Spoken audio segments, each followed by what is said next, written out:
So within the prayers that happened here, when Jesus was praying, and praying with an intensity that the Bible says that he sweat blood, when that phenomenon is a phenomenon that is known as hematidrosis, and what has been found in the medical world is that when someone is under, it's rare, but when someone is under intense pressure, that you've heard of the fight or flight response. Cortisol is brought into your body.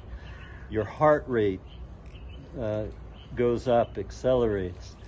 People can get cold sweats from the fear of the situation. And this wasn't fear, but this was intensity. An intensity that became within the glands that control the sweat.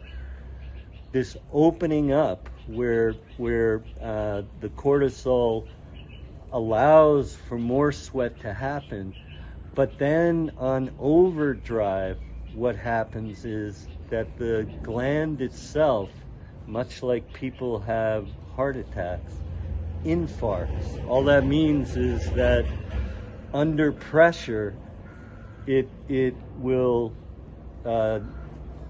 stop functioning and die off.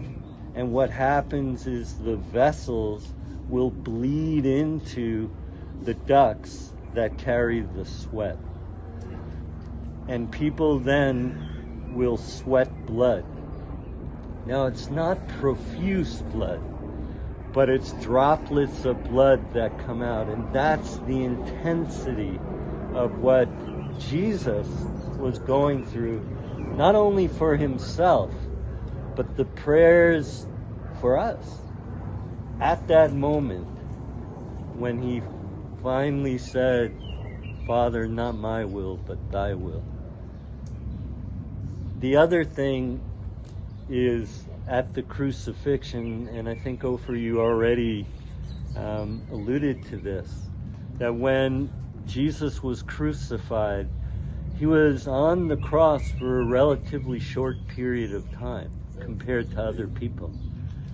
And so the theory of that, in terms of just looking at the natural world, is the intense pressure he was under here with sweating blood. Again, not a lot of loss of blood, but some. Then when he was marched forth and scourged.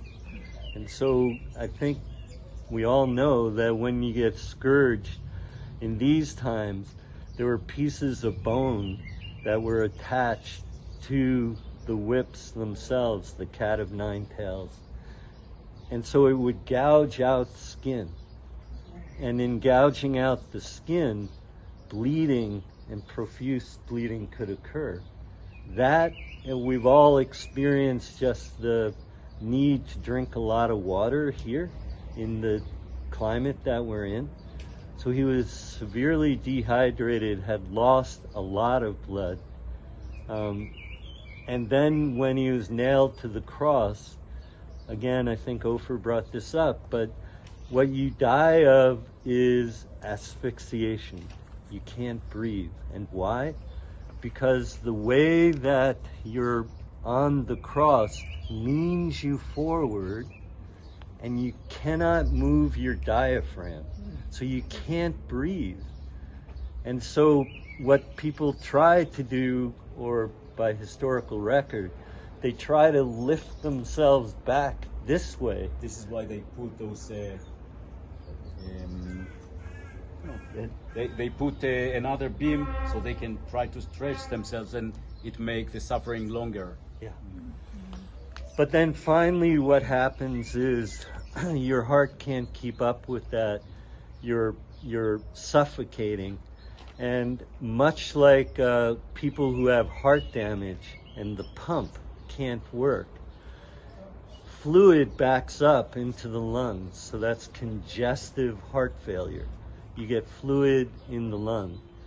And so the person dies because fluid, their heart is failing, can't keep up, their diaphragm can't move, and they get fluid that accumulates in the lungs. And then you die. And Jesus gave up his last breath.